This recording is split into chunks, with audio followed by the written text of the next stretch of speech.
Welcome to 3 Lanes number 81.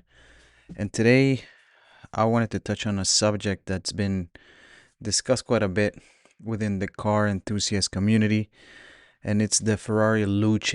And this is the new EV from Ferrari, if you don't know. Um, this is a car that's a low volume, obviously, ultra expensive electric four-door.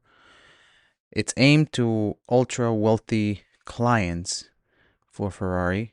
This would include families and new buyers, right?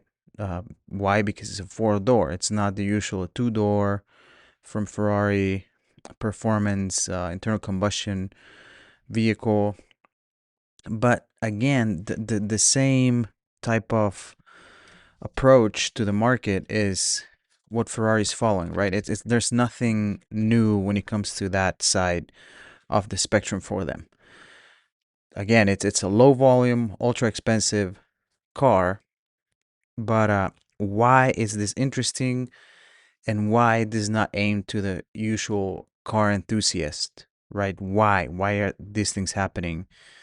A lot of people just criticize it. They said it's ugly and all that stuff. I'm not here to talk about that, but I'm here to talk about what is Ferrari doing. Why are they chasing this strategy? And the strategy, it's somehow obvious from the results they've gotten that it might be targeted to China. And also it's also worth noting that EVs a minority of Ferrari's lineup, and they're planning to expand it by 2030. We'll see the percentages they're trying to expand, but they're also trying to preserve the internal combustion engine, right? But also adding hybrid models to that double strategy, right? So they're not going to be stuck with EVs or just ICE, internal combustion vehicles, but also hybrid. So what is the intended customer? And also reviewing the executive statements that they have delivered. So Reuters has said that the CEO, Benedetto Vigna, said that there's a strong interest for the Luce from new and existing customers. Keyword here is new, meaning the usual Ferrari buyer is not the only one that they're targeting with this car. Also, CNN report said that Ferrari's first five-seater is the Luce, and aims to attract affluent families. So it's not just the regular 30 to 55, 60-year-old male, that it's a car enthusiast that Ferrari's trying to attract. Observer from observer.com reports that there's a robust interest from new ultra wealthy buyers. New, keyword new, ultra wealthy, right? Somebody that maybe wasn't buying Ferrari or thinking buying a Ferrari before, but now they might, right? Because they didn't have an interest on whatever Ferrari was offering before, but now they do with this new Luce offering. There's also a focus on China's growing wealthy class. This is from the same report. And Ars Technica has also reported that Ferrari framed the Luce as a four-door, five-passenger, fully electric model. And it's targeted for crucial markets like China and Silicon Valley that might require emission-free options. Obviously, Silicon Valley is in California. California is always hate or love it for the top of legislation or regulations like smog regulations and all that stuff, right? So don't be surprised. The target market is tech savvy, regulation exposed buyers. So another key point here is the geographic emphasis in China. So Ars Technica has stated that Ferrari has to incorporate an emissions-free option into its lineup for crucial markets like China and Silicon Valley. I think the big one here is China, right? Because as we know from previous episodes, China has a huge exposure to EVs, internal exposure, or exposure to internal manufacturers of EVs, right? There's no competition in China for EVs. Everything has to be is domestic. Domestic is the best. We don't see it because of regulations of exports here in the U.S. But Ferrari is trying to compete with those manufacturers, but at a different segment, right? So Ferrari is gonna enter the China market at the highest level of EVs. BBC has also noted that Ferrari wanted to take on Chinese EVs with the Luce. So again, we have another confirmation of this. And a Ukrainian tech outlet reports that all Luce allocations for China sold out instantly. That has to tell you a lot. That has to tell you the whole story, right? So it's not. I also heard on the Motor Trend podcast for EVs. What is it called? The Inevitable. Yes, with Johnny Lieberman and Mr. Lowe over there. But the historical customer for demographics versus the Lucha marketing is very, very different. So, a 2026 marketing analysis, the traditional customer base was, again, like we said, high net worth individuals, predominantly male, typically aged between 35 and 55. See, and emphasized that Europe, North America, and expanding Asian markets, including China, as key regions. So, that is the usual Ferrari customer. But the same analysis says that Ferrari historically leaned on a two-seater and 2+2 sports cars and GTs aimed at driving enthusiasts and collectors.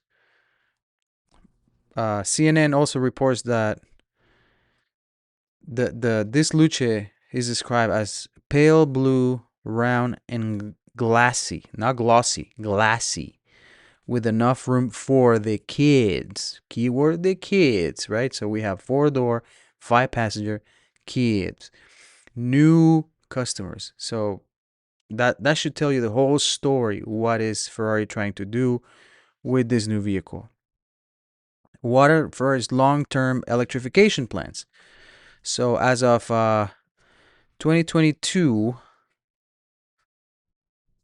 uh, or in a 2022 Capital Markets Day, Ferrari presented an electrification plan targeting 40% of their lineup as fully electric and 40% as hybrid by 2030, with the remaining 20% internal combustion ICE or internal combustion engines. Also, Ferrari stated that by 2026, its product portfolio would be 40% ICE and 60% electrified. I don't know how, if I'm assuming they're behind, right, from this plan, but they also committed to continue developing V6, V8, and V12 engines. So for the enthusiasts, Ferrari's not dead, or it shouldn't count it as dead. Other reports show that Ferrari later adjusted its 2030 mix target to 40% internal combustion, 40% hybrid, and 20% fully electric. So based on this, they might just be missing the 40% hybrid. I'm not familiar with the Ferrari lineup. I mean, I guess I could check it out, but you can have homework. You can do that. Ferrari has announced a construction of an e-building at Maranello. So they're gonna assemble electric motors, battery modules in house, and their long-term goal is carbon neutral to be carbon neutral in all their operations by 2030. So what does this mean? I think this means that Ferrari is trying to target the newer audiences, right? Because younger audiences are a lot more concerned about all this stuff like climate change and all this stuff. So they're targeting those, right? So if a brand looks green, and I'm not saying green as young, but green as eco-friendly, they might go for it instead of being for somebody that doesn't care about anything else but just uh, whatever they produce, right? So they only stare at their belly button. That's all they care about. So what are some positive elements that we can take from the Luce? And a lot of it is the interior. A lot of people say the interior is spectacular. It's controversial, but the exterior might be controversial, but the interior is great, and the quality is it gets the highest praise from everybody that has seen it. The New York Times published an opinion. This caveat, right? It's an opinion piece titled "It's ugly. It costs $640,000. Everyone is mad about it, but me." And this argues that despite the widespread criticism, the Luce should be celebrated for its ambition. But this article is hate or love it. It's opinion, right? It's not nothing. At the end of the day, opinion is biased. The CBC also notes that traditional enthusiasts might not matter if the ultra wealthy buyers accept the car and if it supports regulatory and technological objectives. So this is kind of like another step for Ferrari. Is it adjacent diversification? Some might argue that it's not, but I'm considering it. There's also evidence on first-time Ferrari buyers. So again, Reuters quoted Vigna, the CEO from Ferrari, and he again said that there's strong interest from both new and existing customers, right? So there's from anecdotal evidence, there is proof that new customers are looking for this car. Observer also reports that Ferrari has been trying to recruit new clients for some time, especially in China, the ultra wealthy buyers. And the Luce is an entry point for this new clientele. CNN also notes that the Luce is Ferrari's first 5-seat EV aimed to affluent families, implying a wide addressable market. So they're trying to expand their market. They might see opportunity there and they're trying to take it. I don't think that's a bad plan, but we'll see how that works out. Um, the Luce is basically positioned in a segment above Chinese and European luxury EVs in terms of price and how exclusive it's going to be.